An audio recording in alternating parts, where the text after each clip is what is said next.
podcast. Come take this walk with me. Welcome back to the Three Parallels podcast with your host, the Dr. Jason Branch, where we discover who we were, who we are, and who we are becoming.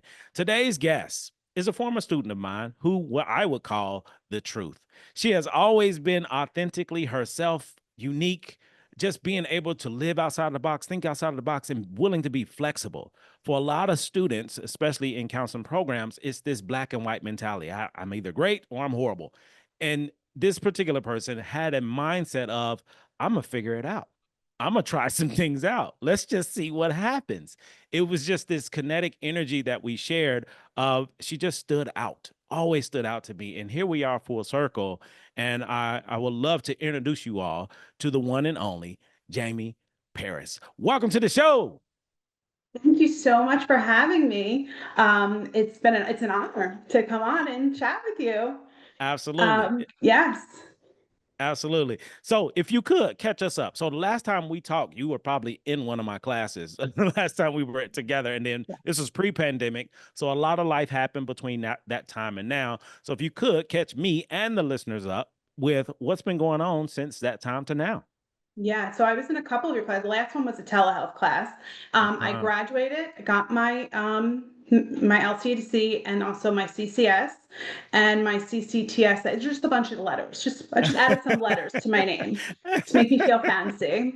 I left I was working at an IOP program, and then this other job kind of just fell into my lap. I wasn't applying, I wasn't looking. It's kind of like kismet fate. And then, so I left my job and I'm working at a small IOP OP program, which I absolutely love, because I've always said I wanted to make the program work for the client and not have to have the client have to fit into this program. So they kind of give me free reign on that. And I'm just able to see such change in the clients, and that's why I really love this field. So that's kind of what I'm doing, and I have a lot of free time, hence I'm working from home with my dog right now. And I have some free time I started dabbling into the field of opening up a little LLC and a little into like the headway space. So I love the free time. And I wasn't even looking for it. It kind of found me, and that's what I love about it. I love it. I love it. Thank you for that. Thank you for that. So I'm curious. I would love to dive in to this space, like being a student and having all these thoughts and ideas about how things were or how things are or they're going to be. And now being a professional, licensed and everything, things are very different now. So I'm curious to know the differences you notice or you kind of experience from being a student to now being a professional. It's still scary. It is still scary. It's scary because people come to me and they're like, what do I do? And I'm like, what do you think you should do? I always post it on them because I'm like, well, I don't know. I'm still in my head. I'm like, wait, I don't know. But then I think about it. I'm like, wait, I do know what to do. Because I always have to take a calming point. Wait, I do know what I'm doing. Because there's always that doubt in my head. I'm not good enough. I don't know what I'm doing. Those thoughts creep up. And if I make myself anxious enough, I'm not going to give them the right tools for them to carry it out. But I've always turn it back on them. What do they think they should do? And then from there, we'll collaborate on the best scenario for the client or whatever issue that's coming up. Yeah. But it's still a scary world to navigate.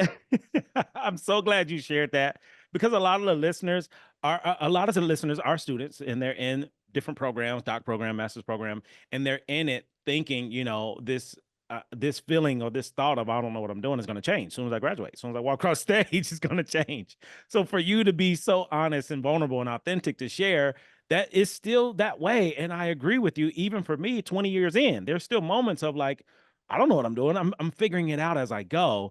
And one thing that I always share is it's really important for all of us to do the best you can with what you have. That's enough. Yeah. It's more than enough. And you're doing that. So it's not being afraid of, okay, I don't know. Actually, like you said, I actually do know. And it's figuring out what works best for me and what doesn't. So with that being said, I'm curious, how did you even get into the profession? Like, everybody don't sign up to be a therapist. What made you decide this is what I want to do with my career? And I always, I just like to help people. I started off working with children.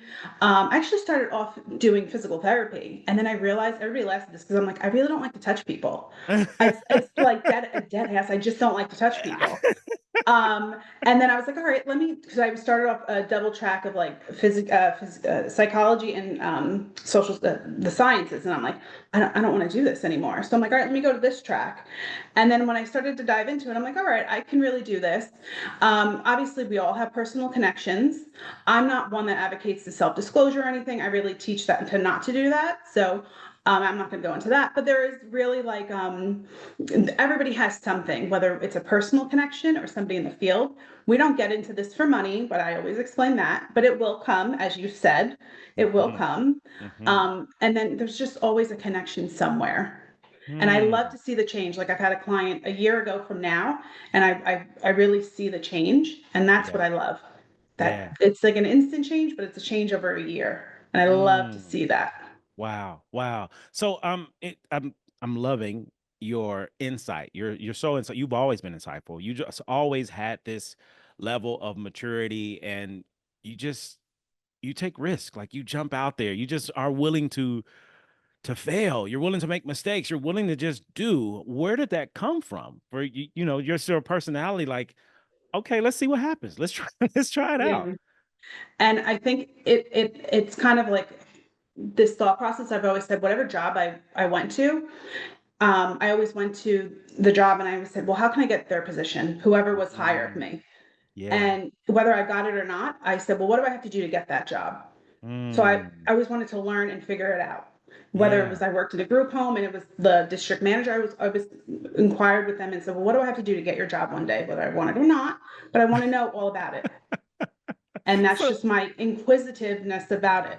Yeah, so we're just curious because this is not the norm, and from my experience, and what I mean by that is curiosity. You have a curious mindset. You want to know. You're curious about it. It's not like this is what it is. This is what it has to be. You're always looking at things from a different perspective. So if you can recall, like where do you feel as though you got that level of curiosity Yeah. and to still be curious at this stage in the game?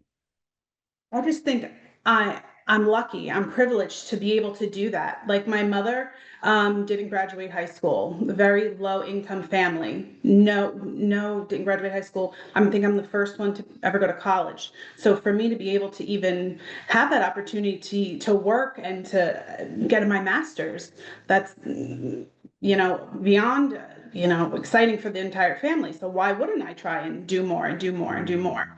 Wow. It's exhausting and anxious, but I feel like it's something that I should be doing because nobody in the family did do it. Wow. Wow. So first generation college student, you're out here figuring it out. You're doing things that no one in your family has done, and you're figuring it out as you go. How is that for you just managing? Because I love what you said about the privilege. Like you do have the privilege, so let me take advantage of it. That's kind of what I'm hearing. How is this experience for you being at this level and being by yourself doing it? Yeah, it's exhausting. Because you know what, everybody in the family comes to you for questions. You're the family Literally. therapist, right? Yeah, they're all going to listen to this. I'm going to call them all out. Like, you stop asking me questions. No, it's exhausting. But I love it though. I love it. But I've also I reflect on it and just say how grateful I am because sometimes we don't do that. Yeah. We don't say Yeah. how grateful and how it's amazing. Everything. I always say, like, look at all I have, whether it's, Yeah. one bedroom house or just my car. Look how grateful I am for Yeah. everything because the generations before me didn't have that. Hmm. So that seems to be like a huge perspective that you have of I have an opportunity and I'm taking advantage of it. Not only that, I'm grateful for everything that I have. That's a different mindset. Oh, 100%. 100%. And and that had to come over years. And I'll talk about this when we talk about our future selves. I just turned 40, so I should say that out loud. But I just turned No 40 and judgment. We good. No good. check my pulse. But it's evolved over time. I haven't always had that mindset. I've had to work at that. I've had to be appreciative for who I am, mind, body, and soul. And it's ever evolving. And I feel like if I don't have that mindset, then if we don't change, we're stopping. Yeah. We're Yeah. dead for the most part. So I'm okay with it. I love it. This is why I love all of that you bring in because there's so many people listening that may not have this perspective or don't know this perspective exists, that they can have this as well. So I'm curious, because it sounds like you've done a lot of personal work too to get here. Like you said, it's years, it took a while. So how did you and what did you do to get here, especially within yourself? Yeah. Therapy is amazing, but I also, Okay. and I stress too, Uh-huh. you have to find the right therapist because I have horror Ooh. stories. Ooh, time Uh, out, time out, real whoa, slow down, time out. And listen to the listeners. I told y'all Jamie's gonna bring some heat. So, real quick, if you could, we're gonna make a detour. It sounds like fit, this finding a good fit. If you could yes. share with us, because there's a lot of listeners who haven't experienced therapy, don't know anything about therapy, and may be learning about it for the first time on this show. So if you could share that experience, your own experience, or what you've seen, even the horror stories, because it's important for us to know what's out there. You want a horror story? Let's get it. Let's go. That's what we're here I for. think It's spooky season. the first time I was like, all right, I need to go to therapy. These thoughts are, going through my head. I can't, my friends are tired of hearing them. Let me go somewhere else. So I got referred to a therapist. I show up there. He's waiting for me outside and he's got a Hawaiian shirt on, 3 buttons down, and snap off pants and no hair up top and I'm not judging on appearance alone, but and a ponytail just hanging on the back. And I walk into his house, but appearance alone, I'm Hold like, on, oh, hold on, real quick, real quick. The visual you just gave me, and I'm sure you exactly. gave the listeners, is the character on the Simpsons that own the comic book store. That's who you just That's described. him. Minus the L. Yeah, that's him. Yeah. But it gets worse. Okay. So I walk into his house and he brings me to the room and he has to move books off of the couch because it's a borderline hoarder. Oh my And I knew goodness. immediately. I text my husband, if I don't make it out, you know where I am. Like the whole time I was disassociated. I had no idea anything he said to me. I said, Wow. okay, 45 minutes was up. Thank you. And I left because I did not Wow. listen. I was thinking about, oh my God, is the snap on pants going to come off? Like nothing. Like that was your first impression. Wow. Wow. So, and thankfully from there, I told my friends about it. I said, try another one, try a different one. And I did. I eventually found one that I love in Tom's River. She's great. But if that's your first impression and you get scared away and you don't have support and a network, Mm. you'll never go back. True story. True story. I really appreciate you sharing this. The vulnerability, the authenticity, that character from The Simpsons. I gotta find his name. I gotta find him Yeah. because that's what he just told me. So a couple things. As a couple things I want to unpack here. The first, and this is for all of you listening, I want you to see and pay attention to the layers of what Jamie just shared. The first layer, appearance. When it comes to professionalism, in my opinion, professionalism is subjective. It's very subjective.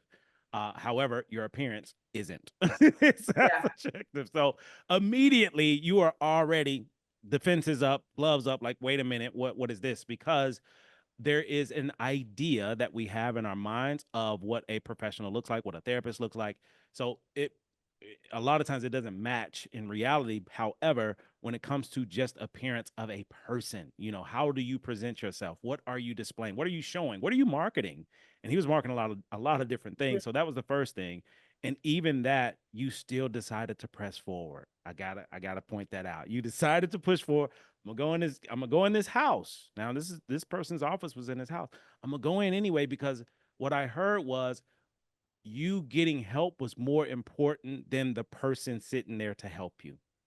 Real quick to the listeners, I hope y'all paying attention. It was more important. I need to make sure I'm okay. So if my therapist look like a comic book character, so be it. Let's get to work. So that's the second. The third piece, this person was not prepared. As a therapist, he wasn't prepared for you. And if he wasn't prepared for even a place for you to sit, speaks volumes. So again, to the listeners, I'm a counselor educator. I'm teaching. I don't teach good therapists. I teach great ones.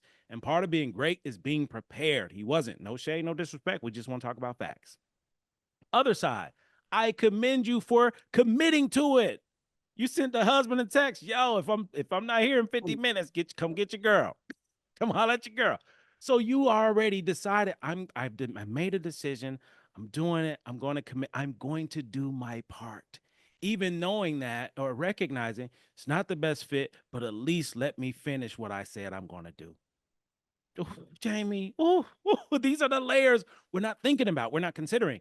And the last thing you said, that experience alone, it could have stopped you. It stops a lot of people from experiencing therapy because the idea is this is what therapy is. Because it's my first experience, I didn't know a lot about it. It took so much and so long for me to actually go. And then this is the result.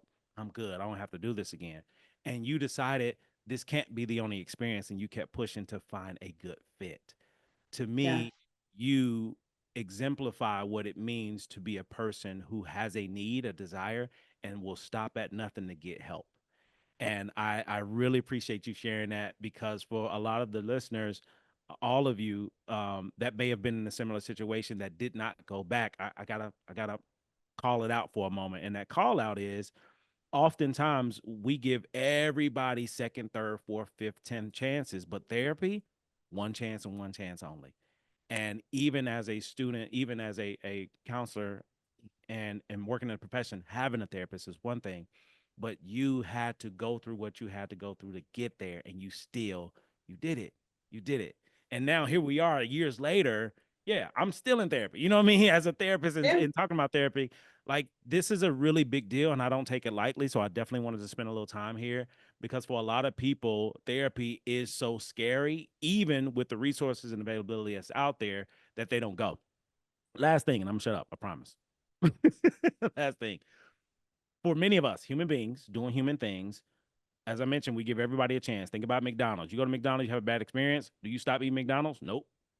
You may not go to that one, or you may not go to that one at that time, but you still go back. I would challenge all the listeners, especially hearing your story, Jamie, all the listeners, consider or reconsider. Let me try again, because the theme that I heard was fit. That first person was not the best fit. No matter what, you committed to it. Okay, I know for sure now this isn't it. Let me go find who is a good fit. So to the listeners, fit is everything. And when you think about fit, you want to be able to connect with a therapist that you can connect with personally, professionally. I want to be able to talk to this person, or go deep with this person. How can I go deep with you if you got books in my chair? Like, wait a minute, we can't even go. I can't even sit down. Correct. I can't even sit down. So I want to take a minute there. I really, really appreciate you for sharing this. And I'm also curious your journey in therapy, like, for you to do all these things on your own and doing them first. And I'm sure therapy was probably another one of those things that you may have been the first to do. So if you could tell us about that journey, that'd be helpful as well. So for him, I sought a different therapist. I really connected with her. She's great. I actually refer other clinicians to her. And then, it's just been a really good, I see her on and off, kind of like a check-in now, when you go to Yeah. the doctors and you kind of need a little tune-up, Yeah. I see her. It's just great. But, and you've always talked about it, just self-care. You kind of have to always, you got to make sure that you're doing stuff for you, because if not, just Yes. therapy alone isn't going to be enough, and Ooh, self-care alone isn't going to be enough. It's like you can't ooh, just diet or exercise. You got to have to do both. ooh. But you got to do both. You I know, it's love not it. I love it. Thank you for cool. bringing this up. Thank you for bringing this up. So if you could share with the listeners, self-care. How do you practice self-care? How do you take care of you, especially if your job is helping other people? Since I've gotten this job, and that's the main reason why I took this one, because I have so much more free time for myself. I've just felt like it's it was given to me. That's God given. I'm more spiritual now. Mm. I practice yoga, which I would have never done before. I've read like 6 books just, and you spoke about this before. I used to dive into like intervention, reading all these books about addiction. I'm like, wait a minute, let me read something for pleasure now. I've read so many mystery books this past month just for fun, just doing things that bring back joy. Mm. Just, I take my dog. I bike ride. I don't get far, but I bike ride. Just random things just for fun now. I love it. I love it. I love that you're using self-care to make sure you're taking care of you. And it's not all work. You're finding a way to play. You're finding a way to have some fun, because this work is difficult. This work is challenging. It can be overwhelming. It can be damaging to us mentally, physically, emotionally, if we allow it to, because we're dealing with people or helping people who need help but don't know how. So sometimes we find ourselves pulling that weight for the client. So it sounds like you've been able to find some great balance. So I want to dive into a few questions. One of the biggest is describing who you once were. Now, I was able to kind of connect with you on your journey in a master's program, but there's a lot of life that you had I don't know anything about. But I'm curious to know, how would you describe the old version of you? So self-conscious. I wouldn't even do this. Once was me, prior me. I would have been somebody who wouldn't speak in class, wouldn't talk to anybody, just afraid of everything. I would have thought I past me had little self-worth, little self-esteem. Um, I didn't think anything that I said was of value. Completely flipped the script on that. um but that's what I once was. Yeah, um yeah. I had to really work at that. Okay, okay. So, if you could describe who you are now, what would that look like? Still working on it. It's a daily battle, and it's okay. It's okay. I think if we're not working at it, it's an issue too, because then that means we're not changing, we're not evolving.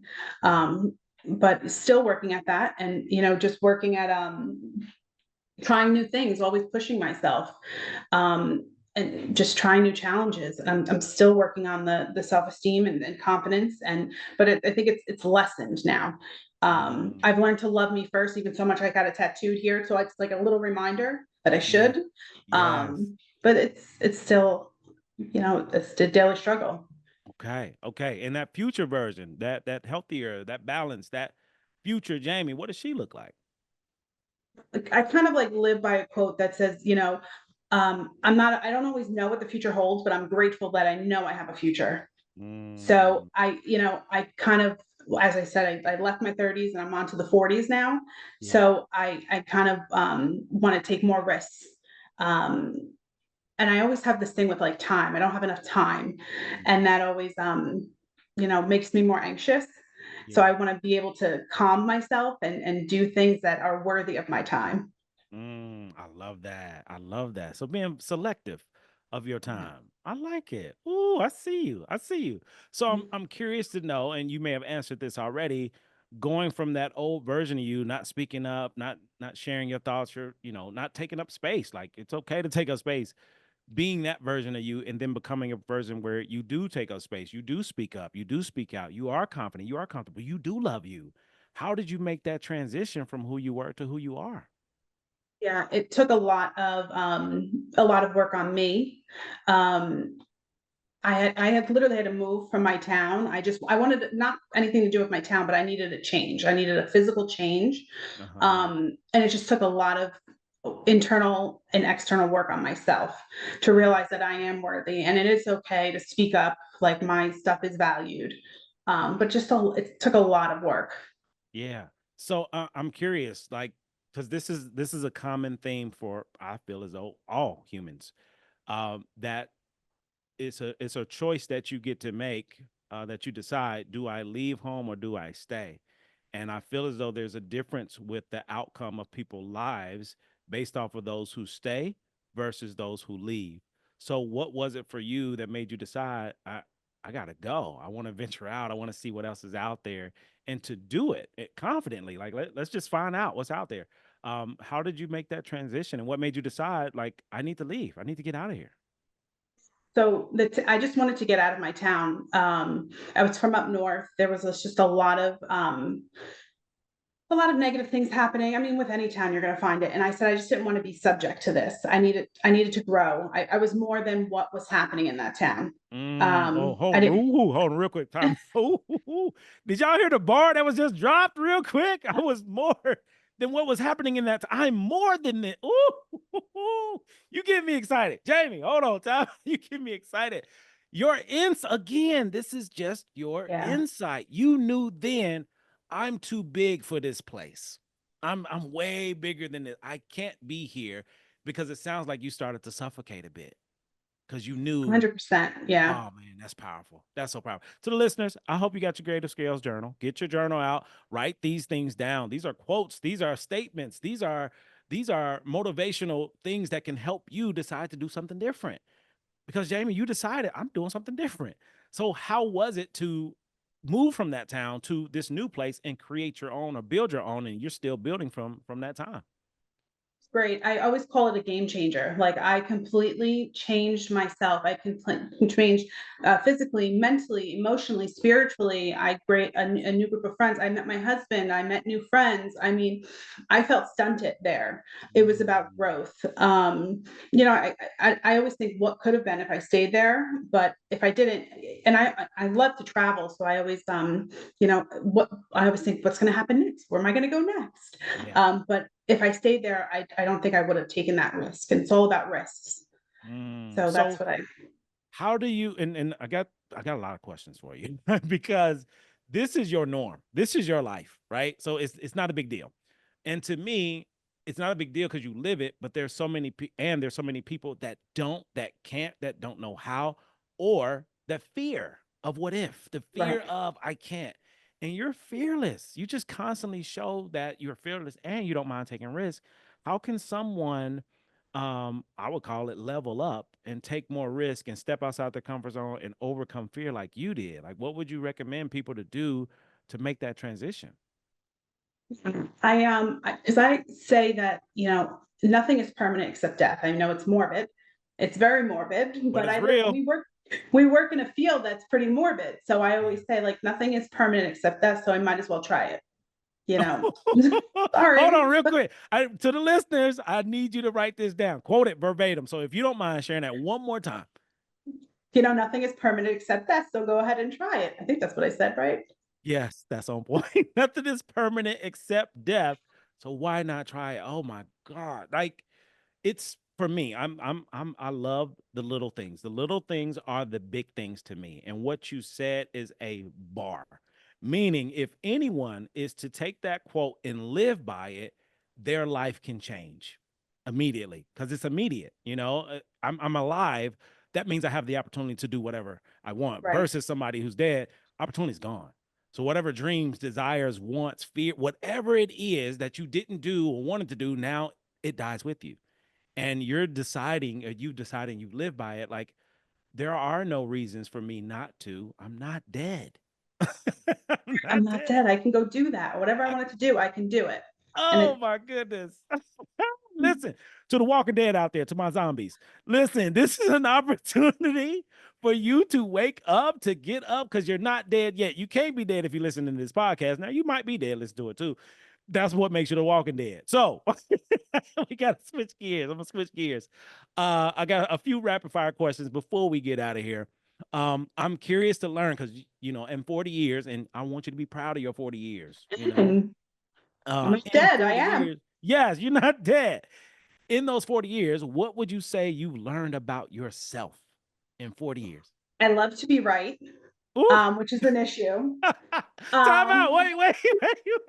Listen, big shout out to your therapist. Big shout yeah, out to your therapist because that is honest, it's authentic, it's real, and you know it. I And know for it. a lot of people, they don't know that about themselves. I like to be right. I don't even know that. So you know it. It just speaks volumes to Mm, your self-awareness. I love that. yes. Yep. It's All facts. My right. poor husband, but I love to be right. And I can't spell. Other than that, I'm good. I love it. I love it. I love it. To the listeners, listen, this is what authenticity looks like at its finest. I just want y'all to see this on display. Next question. What would you say you've learned about other people in all these years? Listen, we're not making out of this. We're not making it out of this world without something bad happening to us, unfortunately. But it's Mm, how we handle that bad stuff. It's who we have in our corner. It's how we process it. It's our self-care. Something traumatic is going to happen to us, unfortunately, but wow. it's how we deal with it. I've Wow. been meeting and doing intakes with people for over a decade. Yeah. Everybody has trauma, but it's Mm, how we process that trauma. It's what support, what network we have that, you know, wow. That's beautiful because it's real and I would say it's a fact. Like nobody gets out of here unscathed.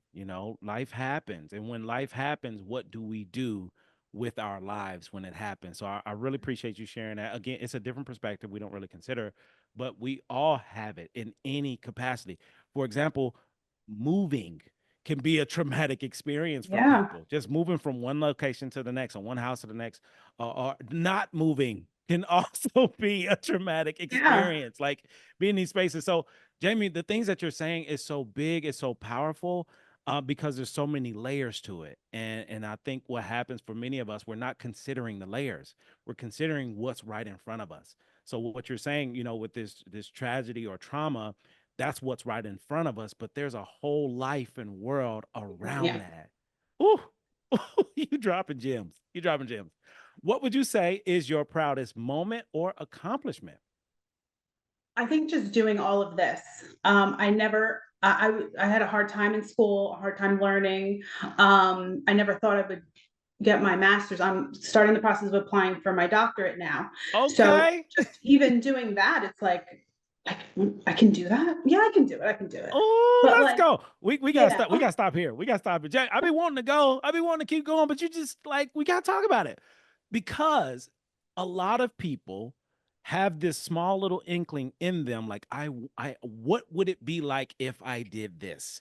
And I feel like the doctorate is one of those things. And the reason that so many people, in my humble opinion, don't consider the doctorate is because they ask somebody who doesn't have one, and that person's response to them let them know I can't do it, it's not a good idea, it's hard. It's all these beliefs that people place on us that don't have that degree. So how did you decide, especially what you share with your story, to be in school in the master's program and not really getting it, not figuring it out, taking you time to get there, and not only to accomplish that, but to decide later, you know what, I want to go further, I want to become Dr. Paris.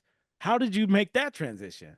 I would be called a doctor. Well, you just make it so simple. You just make it so easy. I just want to No, become a doctor. no, I just, I never thought I would be able to even get my bachelor's and then to get my master's.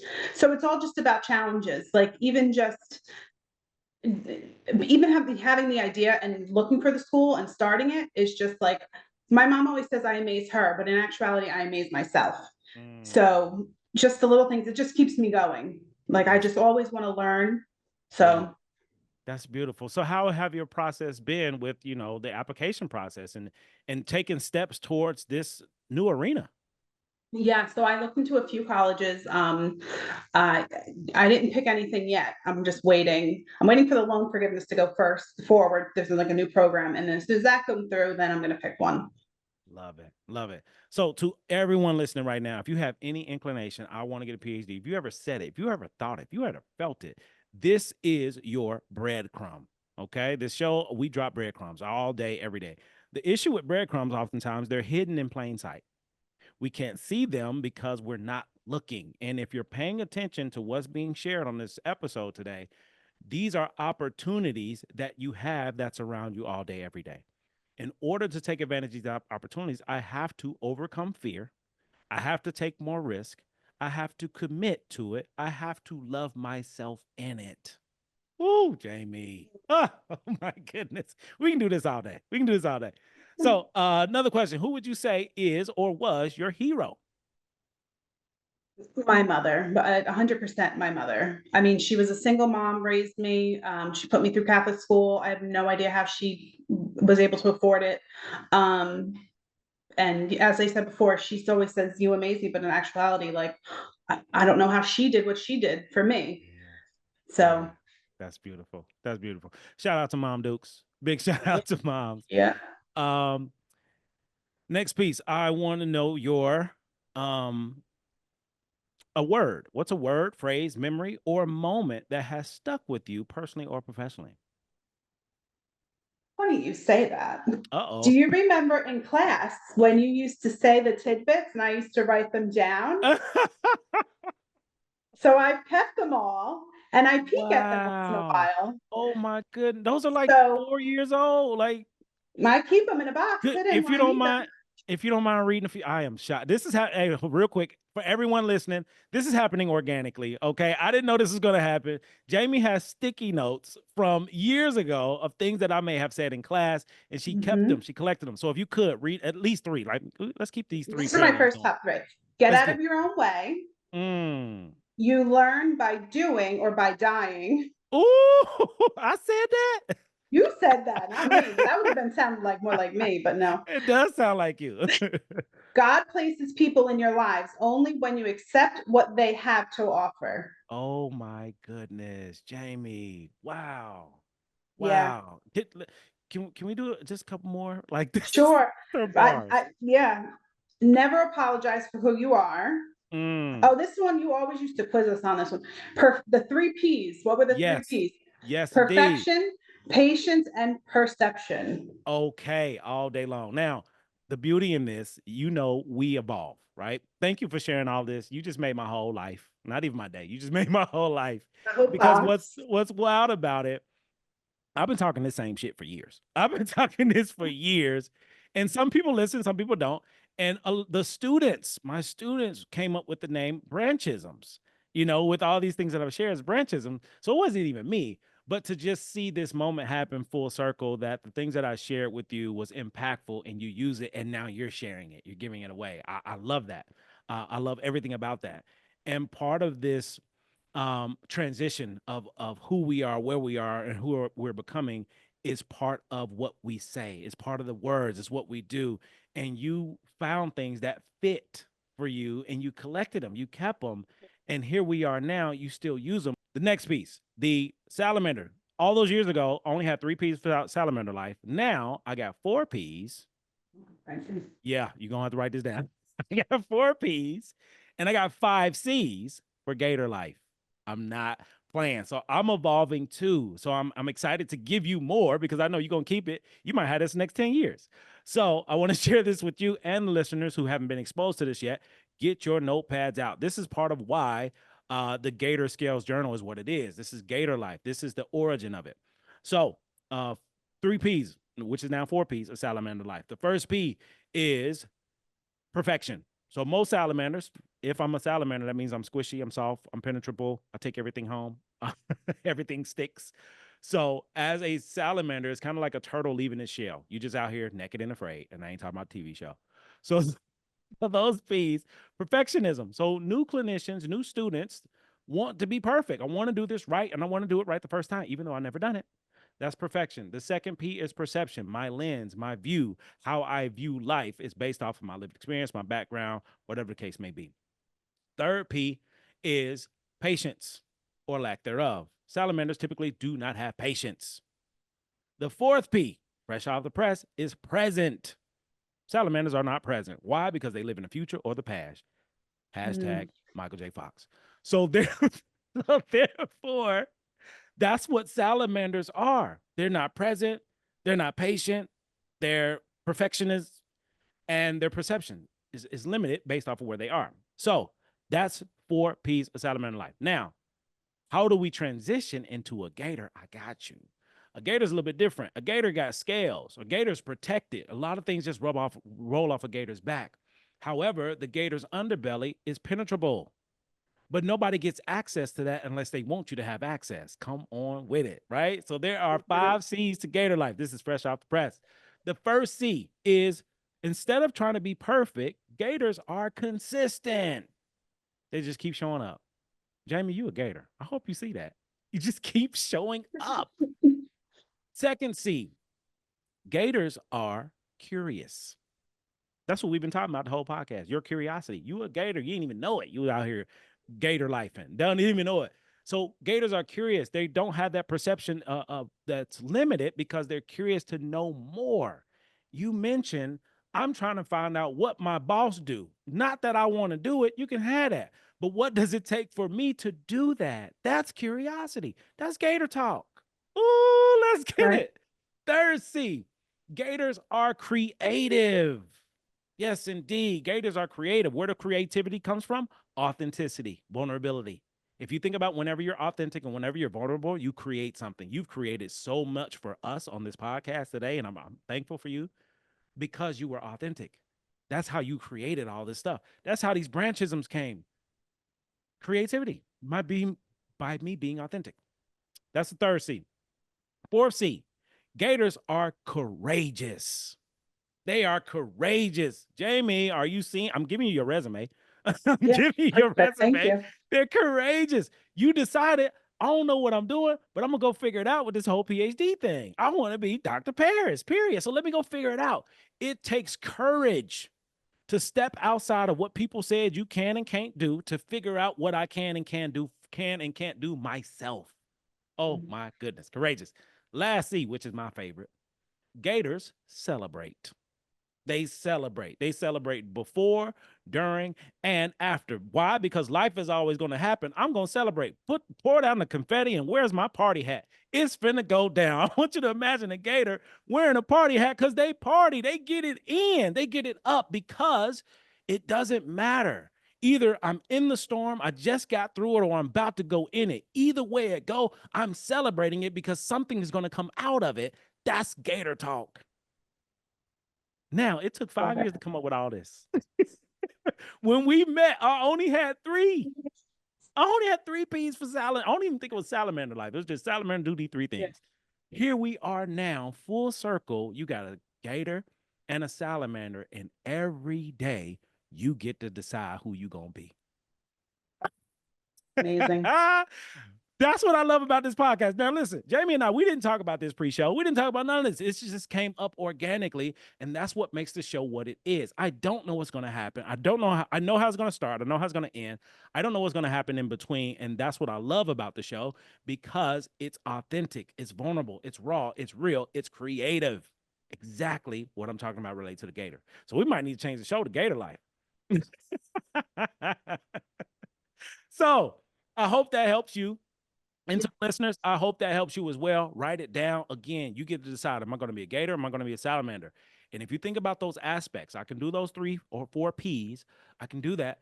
But it doesn't serve me as much as the 5 C's. The 5 C's serve me more than those 4 P's. The 4 P's is who I used to be. The 5 C's is who I'm trying to become, or it's who I am now. Gator. Let's get it. All right, a couple more questions, then we're gonna get out of here. Something, this is good. This is good. What's something that people wouldn't believe about you or an interesting fact about yourself? I think I told you this. I used to tutor a famous singer from the Fugees, her son. I love it. I love Yeah. it. Listen, for those that don't know, start Googling, because I ain't finna put nothing out here, but start Googling. She gave you a whole lot. He gave you a whole lot. I love that. Thank you for sharing that. Last thing is life work. On this show, we give life work, which is different from homework. Homework, you take it home, do it. You turn it in, you forget about it. Life work, you take it home and do it. Your life will change. So if you can offer a keepsake to the audience, something for them to consider to change their lives, what would that be? Just try. Nothing bad can happen if you just try. Oh my goodness. Just try. Nothing bad can happen when you just try. Oh my goodness. Listen, you have been a blessing. You have been a gift. You have been everything and beyond what I expected. You know, I know you. I know who you are. I know who you were. I know who you were then. And I saw you here now. I saw you here because it was already in you. There were glimpses. It was hard to see it because you was in it. I was on the outside looking in. On the outside looking in, I could see it. And I'm so thankful to be a part of your journey. You know, on the side, watching you, cheering you on, and seeing you do the things that you said you wanted to do. You're doing it. And you're doing above and beyond that because, as you said, and I quote, I have the privilege, not just being first generation, but I'm not dead yet. Amen. I love it. So if people want to connect to the living, they want to connect to you, Jamie, how can they get in touch with you?